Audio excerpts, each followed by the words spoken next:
It was a crisp autumn afternoon when Diana arrived at her childhood home, now a modest aging house that had long since lost its former grandeur. The house sat quietly at the edge of a small, sleepy town.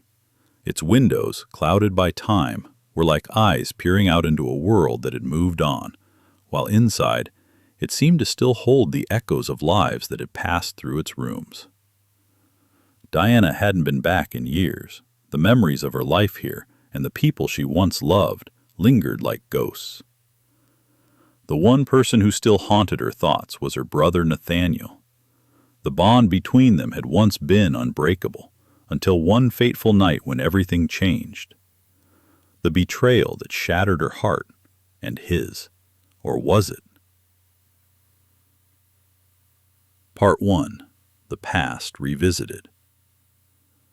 Diana stood in front of the front door, hesitating. It felt like she was walking back into a trap, one set by time itself. She wasn't sure if she was prepared for the truth that might await her inside.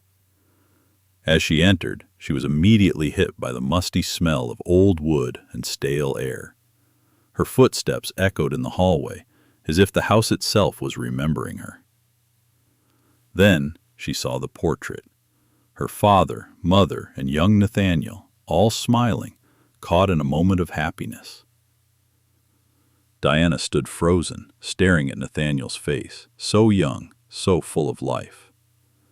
That was before the lies, before the betrayal. Nathaniel had been her protector, her best friend, her ally through thick and thin. But that all changed after the accident, the one that nearly took their lives. After the accident, everything about Nathaniel shifted. He became cold, distant, and what hurt most, secretive. The trust they once shared was gone, replaced by a distance that felt like an insurmountable wall. Diana's mind raced as she walked through the house, retracing her steps from the past. She wandered into the living room, where she found her mother's old armchair by the window. She used to sit there for hours, gazing out over the hills, lost in thought. But today, the room felt empty, void of the warmth it once had. Then, her eyes caught a small leather-bound journal on the table, her mother's. Diana's fingers hovered over it, and without thinking, she opened it. The first page was a letter, addressed to Diana herself, written in her mother's handwriting. My dear Diana, there are things about your brother you don't know. He made a decision that will affect all of us, one that I have never been able to explain. But one day, when the time is right, you will understand. The letter was unsettling. Why had her mother written this? What could Nathaniel have done that was so unforgivable? Diana felt a chill creep up her spine. She had always believed the story of the accident was simple, just an unfortunate twist of fate.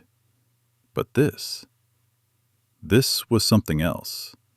Diana's heart raced as she made her way to Nathaniel's old room. It had been left untouched, as if frozen in time. The walls were lined with pictures, trophies, and the remnants of a boy who had once had dreams. Diana sat down on the bed, her thoughts swirling. She wasn't ready for this, but there was no turning back now. As her eyes scanned the room, something caught her attention. A photograph, tucked behind a framed picture. It was of Nathaniel and a woman Diana didn't recognize. They looked close, intimate even. Diana's stomach churned. She turned it over. To Nathaniel, with all my love, Eve. Diana, I didn't think you would come. I need to know the truth, Nathaniel. What happened? What are you hiding from me? I never wanted you to find out this way. But I suppose it was inevitable. What happened, Nathaniel? I didn't cause the accident, Diana. It was Eve. What do you mean? What does Eve have to do with this? Eve was in the car that night. I wasn't supposed to be with her. It was a mistake, but I didn't want you to know. I didn't want to hurt you. Why didn't you tell me? Why did you keep this from me? I thought I was protecting you. I thought that if I kept the secret, it would all just go away, but it didn't. I was with Eve when the crash happened. Eve. She's the one who planned it all. Diana rushed to her car, her mind a whirlwind of shock and disbelief. She drove to the old house where Nathaniel had been living for years. The air was thick with tension as she approached the front door. It opened before she even had a chance to knock. Nathaniel stood there, his face pale and drawn, eyes bloodshot. She's gone, Diana. Eve. She's gone. Gone? What do you mean, gone?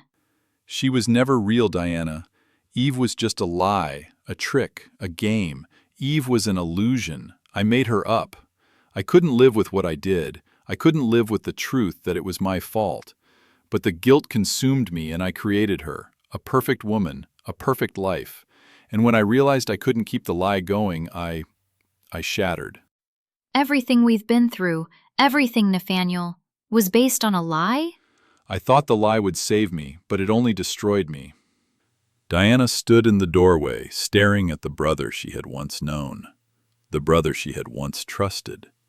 And for the first time in years, she realized something. The hardest part of betrayal wasn't the lie itself, but the fact that sometimes the person who betrays you the most is the one you trust the most, your own self. As she walked away from the house, the air felt different. The weight of the truth was heavy, but there was a sense of relief, too. She knew she could never undo what had happened, but perhaps, just perhaps, she could move forward, with or without Nathaniel.